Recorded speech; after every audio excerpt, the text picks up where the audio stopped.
Allez, place à notre rubrique On vous répond à présent avec notre invité, Maître Alexandre Hardy, ancien vice-président de la Chambre interdépartementale des notaires du Val-de-Loire, pour répondre à cette question, achat ou vente en viager, quelles sont les règles? Soyez le bienvenu sur notre plateau, Maître Alexandre Hardy. Alors, avec l'érosion des retraites et les besoins de financement de la dépendance, le viager s'impose comme une tendance d'avenir, d'autant que, on va le voir en chiffres, 80% des personnes âgées de plus de 70 ans sont propriétaires d'un logement. Mais aujourd'hui, il y a une vraie réticence.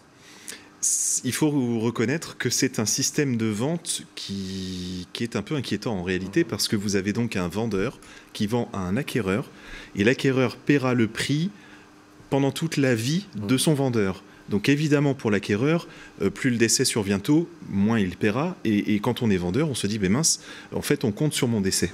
C'est quoi l'intérêt de vendre en viager? En fait, il y a un gros intérêt économique et en même temps réel. C'est-à-dire que vous avez une maison qui vous appartient, en étant trop âgé pour emprunter par exemple, en étant trop âgé pour entretenir avec vos grosses réparations la maison, eh bien vous pouvez vous dire, je vais vendre ma maison à quelqu'un en gardant le droit d'y habiter quand même. Et on garde ce droit d'usage. Afin de bénéficier de l'exonération de 70% de la rente de l'impôt sur le revenu, il faut attendre l'âge de 70 ans, c'est ça? C'est important à préciser. Oui, c'est-à-dire qu'en fait, concrètement, une vente en viager, ça se passe d'une manière très organisée.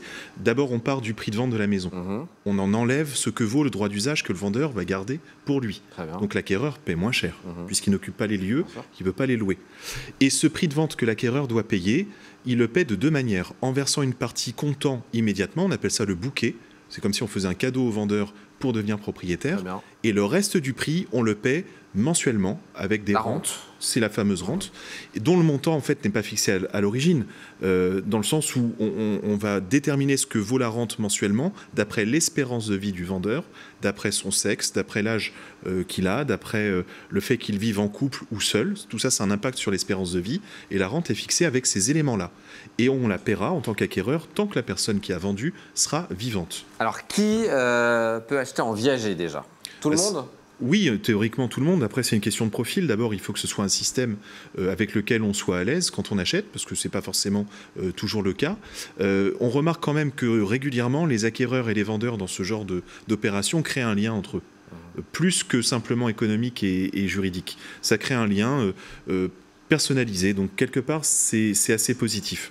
Les biens, du coup, on peut acheter en viager, c'est n'importe quel bien. Il y en a qui sont mieux à acheter que d'autres. C'est comme un achat basique, c'est-à-dire que très souvent, ce qui compte, c'est l'emplacement du bien, sa localisation, ça a un impact sur la valeur.